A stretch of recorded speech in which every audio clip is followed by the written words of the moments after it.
Hello. Magre-rate tayo ngayon ng teeth. Alam nyo ba yung teeth? Ngipin, malamang. Wala naman na mata. Sige, first. Wala nang magpapatagal pa dito. Eto. Sakto lang. Medyo maliliit pero carry na. Number 3. Hala. Ano yan? May white pa talaga sa gilid. Sorry, hindi ako perfect. Pero ilalagay kita sa number 9. Ala. Bakit may black pa yan? Para ka naman kumain ng pintura na bubble gum. Ano yan? Paano ko yan nahahalikan? Nakakaano naman. Sige, number 3. Lah, pasintabi na lang talaga sa kumakain. Isisiyan nyo si TikTok.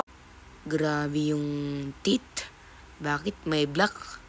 Hindi ko kayang halikan yung ganito eh. Sige, sa ano ka na lang number 10. Eto.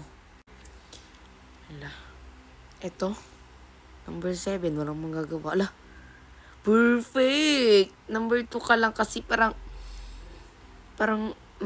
malalaki. Pero number 2, carry na. Oh my God, ganito yung gusto kong ngipin na ma-achieve. Alam niyo kung bakit? Kasi guys, meron pa siyang mga pa-design. Yung gano'n no, yung sa gilid-gilid, yung gedli. Para may pangil-pangil siya. Ako din ah. Kapag ito naayos, manda kayo. Number 1. Lah, ano yan? Lalaki na nga, may black pa yung gilagid. O ito, joke lang. Hindi naman ako nang judge. Nang re-rate lang ako ng teeth. Bago kayo mang bash dyan. Teeth nyo ba to? Hindi. Ayun, parang may black yung gilid-gilid. Number 6, walang magagawa.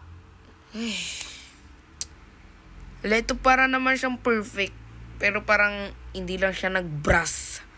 Parang hindi lang siya nag-brush ng ng isang taon. O hindi, joke lang. Sobrang OA mo naman. Ano lang siya? Number 4. Kasi hindi naman siya ganun kalala. Ito number 5. Okay na yan. Okay na yung sungki-sungki kaysa yung may black. Diba? Diyos ko. Sa next tayong ranking. Dito naman tayo sa hairstyle ranking. Oh my God, ang ganda. Perfect. Ganito yung gusto ko eh, may curl. Kasi paano ko magagawa? Ano? Number 2, syempre. Baka may mas maganda pa dyan eh. Ito ano nangyari sa'yo? Nagko-conditioner ka ba? Well, wala namang masama. So, number 6. Wala namang masama sa pagiging ganun, diba? Curl. Ito para siyang... Ano ba yan? Maganda yung mga ganito eh. Number 5. Sige. Ala.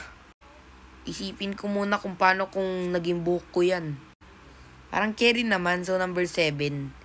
Sige, ano? Ala. Babae ka, tapos nakaboy ka. Walang magagawa. Sige. Rate kita ng... Medyo maayos naman siya. Medyo healthy looking. Pero maiksi lang. Number 4.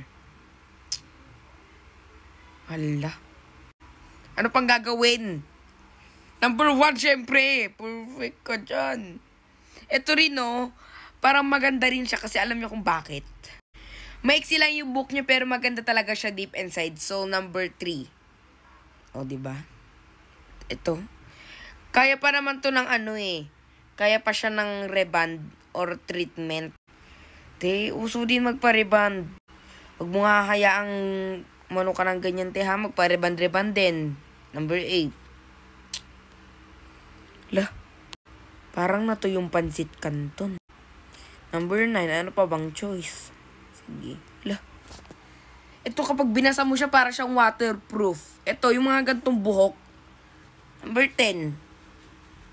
Lalagay ko ba yan sa number 1? Yes. Alam mo talaga guys, yung bet ko talaga na buhok is yung mga straight. Mahabang buhok na may medyo curl siya at wala na kayo magagawa. Cheers. Ano naman ang trip ng filter naman na to? Diyos ko naman, nakalbo pa. Nagra-rank lang, nakalbo pa. Grabe talaga. Anger.